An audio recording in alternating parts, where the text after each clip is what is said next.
Ustedes van a recordar, en el mes de noviembre explotó el tema en la mañana de un día que ya Iván nos va a recordar, cuando en su domicilio de la ciudad de San Lorenzo encontraron muerto al que fuera un ex viceministro de Seguridad Interna del Estado y además ex agente fiscal antidrogas. Estamos hablando del caso Javier Ibarra, Iván, que hoy, bueno, se sabe de la detención de un hombre presunto autor del homicidio. Buenas tardes. Buenas tardes, señor, a toda la audiencia. El 25 de noviembre era hallado muerto en su vivienda el ex fiscal y ex viceministro de Seguridad Interna, Javier Ibarra, en su vivienda de la ciudad de San Lorenzo. Desde entonces, recordará la informada audiencia que se ha hablado desde la posibilidad de un suicidio hasta un caso de homicidio por encargo.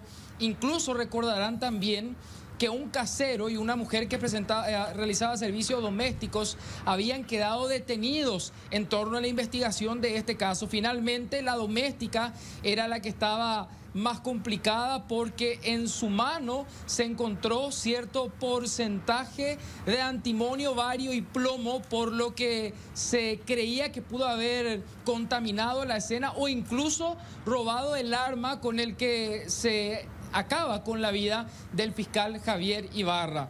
Finalmente, el día de hoy, luego de casi un mes y medio, la policía y la fiscalía realiza allanamientos en la zona de Ceballos Cue y en una vivienda de esta zona se logra la detención de Óscar Ariel Caballero Salman, de 30 años, un ex asistente del ex funcionario del Ministerio Público, quien queda detenido por ser el principal sospechoso de haber realizado el disparo que acaba con la vida de Javier Ibarra con su propia arma, una Glock calibre 22.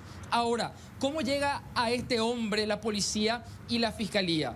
Tras un minucioso seguimiento de cámaras de seguridad de inmediaciones de la casa del exfiscal, habían observado en una cámara que una hora antes de que el exfiscal Javier Ibarra llega a su vivienda en la madrugada del 25 de noviembre, aparece en escena un hombre a bordo de una motocicleta y otro como acompañante.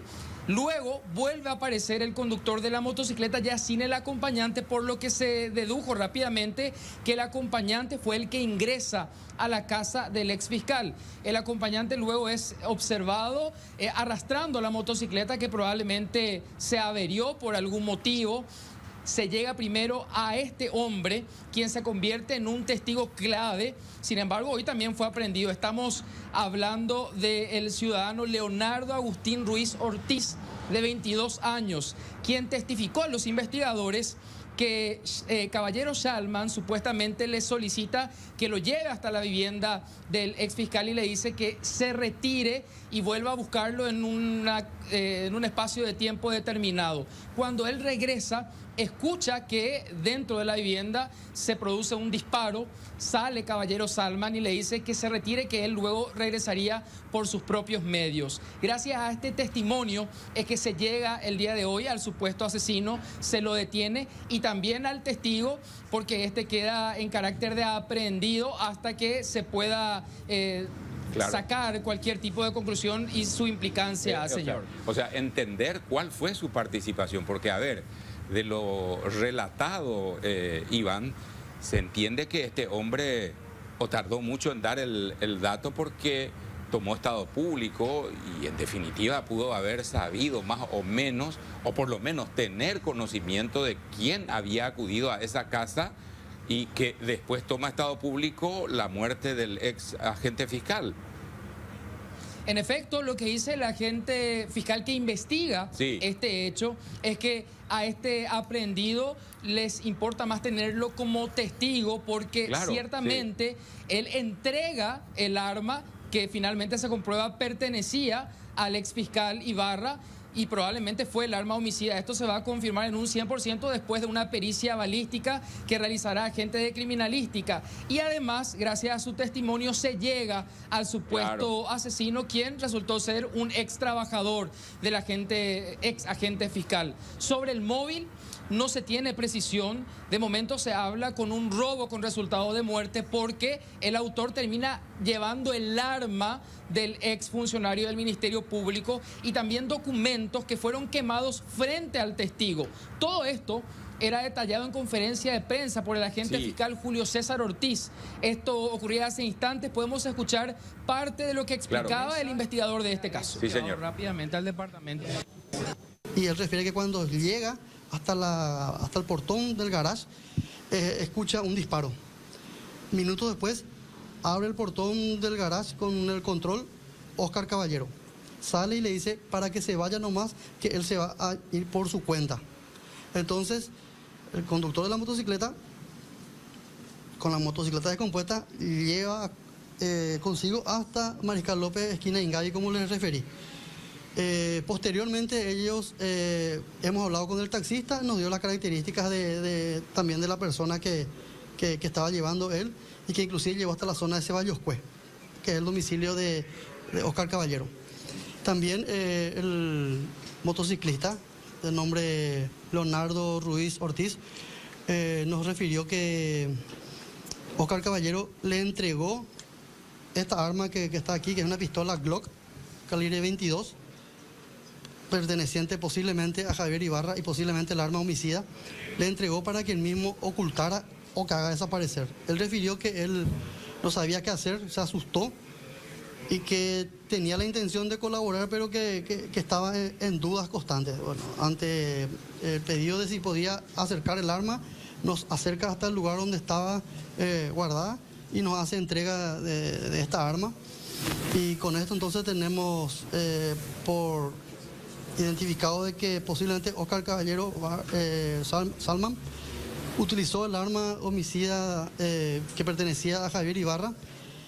El motivo, el trasfondo desconocemos, pero se llevó esta arma y también otros objetos que refirió el motociclista, que cuando él se acercó a él prendió fuego de varios documentos que había en una riñonera, dijo, ¿verdad? Entonces, si el objetivo de él era robarle más dinero, no, él lo dirá seguramente. Bueno, es un primer relato del agente fiscal que está a cargo de la investigación. Y de complemento, Iván, un informe policial acerca de todo lo ocurrido desde aquel 25 de noviembre, el procedimiento y la investigación. Sí, porque se destacaba en esta conferencia de prensa el trabajo realizado por el subcomisario David Delgado de revisar minuciosamente las imágenes de cámaras de seguridad, no solo de las inmediaciones de la vivienda del exfiscal, incluso llegando a la zona de Mariscal López e Ingavi, porque el seguimiento fue largo. Incluso se llega hasta el testimonio de un taxista, que es el que finalmente lleva a uno de los hoy detenidos hasta la zona de Ceballos Cue, y de esa forma se va construyendo toda esta historia que termina con la detención del principal sospechoso el día de hoy, que resultó ser un ex trabajador del ex fiscal. Lo que explicaban es que el relacionamiento que tenía era de años, incluso retiraba a los hijos del ex fiscal, que recordemos estuvo también en su momento en pareja con una actual agente fiscal, y ese era el relacionamiento que se tenía. Por eso no se tiene tanta información sobre cuál fue el detonante, cuál es el móvil de este asesinato. En principio se habla de un robo con resultado de muerte por el elemento de que termina robando el arma del agente fiscal y otros documentos que hoy lamentablemente no sabemos de qué tipo de documentos estamos hablando, porque estos fueron quemados por el sospechoso frente al testigo, que también quedó aprehendido el día de hoy. El comisario César Silguero hablaba sobre el trabajo realizado por la policía para lograr las detenciones el día de hoy. El trabajo sigiloso del Departamento de Homicidios fue muy importante al poder obtener elementos fílmicos que fueron analizados de manera exhaustiva, que en principio no eran de buena imagen, no era muy buena la resolución, pero se estuvo trabajando de manera incansable para poder llegar a identificar a estas personas que se podían visualizar. Y bueno, este es el resultado que hoy tenemos.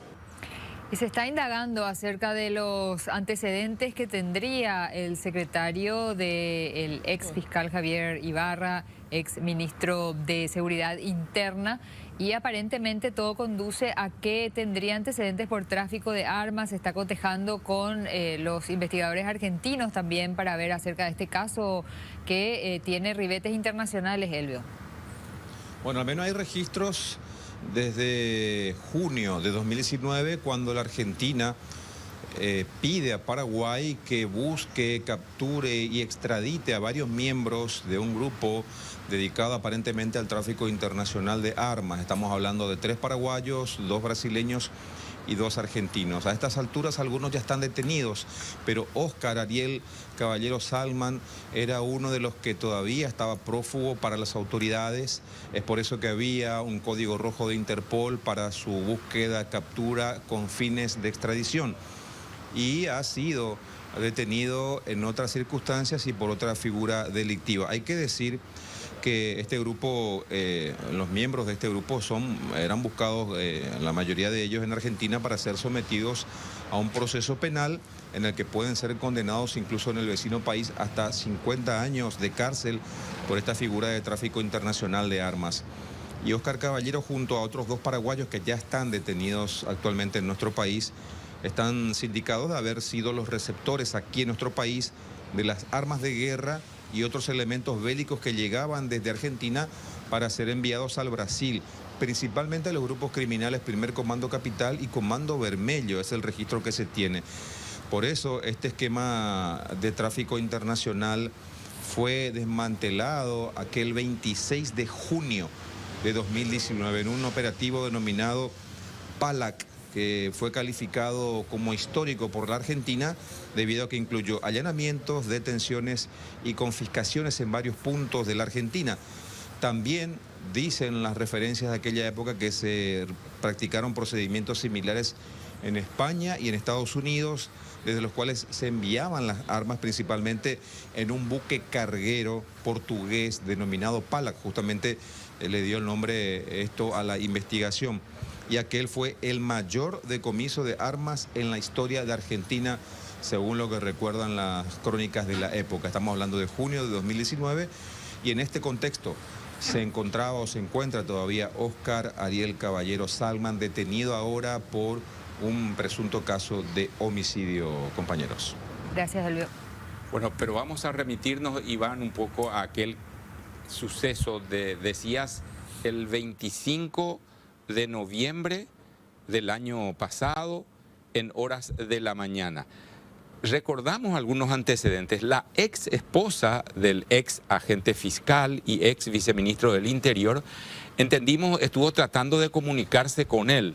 Como no lo pudo hacer, llamó a un vecino conocido de ambos para que fuera a verificar qué era lo que había pasado en esta casa, en un sector de la ciudad de San Lorenzo.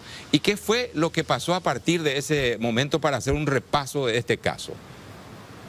9:30 de la mañana del 25 de noviembre aproximadamente explota todo luego de que este casero y la persona que realizaba el servicio doméstico hayan encontrado al ex fiscal muerto en la cocina de su vivienda en un barrio de la ciudad de San Lorenzo. Efectivamente, la agente fiscal Noelia Naumann es la que llama a uno de estos trabajadores porque el ex fiscal Ibarra no respondía a las llamadas, ya era muy tarde y el día antes, la noche antes, había quedado en que Ibarra pasaría temprano a primera hora a buscarla a ella e hijos. Como esto no ocurre, entonces pide a este casero a que vaya a la casa y lo primero que encuentran, esto había quedado como un testimonio, es el portón entreabierto, una cuestión sumamente llamativa.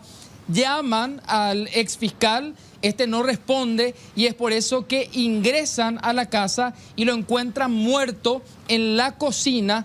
estaba sentado el ex fiscal y no encuentran el arma, según el testimonio que luego dan a la fiscalía, a la policía, arma que era buscada afanosamente hasta el día de hoy, que finalmente la encuentran en este allanamiento de Ceballos Cue. Esto es lo que se tenía en la escena. Estas son las imágenes que tenemos de aquella jornada. Se puede ver efectivamente que ese portón estaba entreabierto y desde allí inicia la investigación que finalmente llega prácticamente a su fin el día de hoy. Todavía resta que mañana los detenidos presten declaración indagatoria y sean imputados ya de acuerdo al criterio de los agentes fiscales. Recordando un punto nada más, Iván, para cerrar este capítulo del repaso. En algún momento dado, la versión fuerte era la posibilidad incluso de una presunta autoeliminación. Pero claro, había cosas que no estaban, digamos, dentro del cuadro, no encajaban como para poder tomar esa línea de investigación, o en algún momento también se siguió la misma. Se hablaba de la posibilidad de que este haya sido un caso de suicidio porque todo indicaba que el arma utilizada era justamente un arma perteneciente al ex fiscal. Estamos hablando de esta Glock calibre 22, una pistola que fue incautada el día de hoy. Para confirmar en un 100% que estamos con el arma homicida, se realizará una pericia balística haciendo un comparativo con la bala extraída del cráneo del ex fiscal y se podrá confirmar en un 100% que esta arma incautada de hoy fue el arma homicida. Para la policía esto es una cuestión casi segura, pero científicamente esto debe ser comprobado para eventualmente utilizar el elemento en un juicio oral y público. Muchas gracias.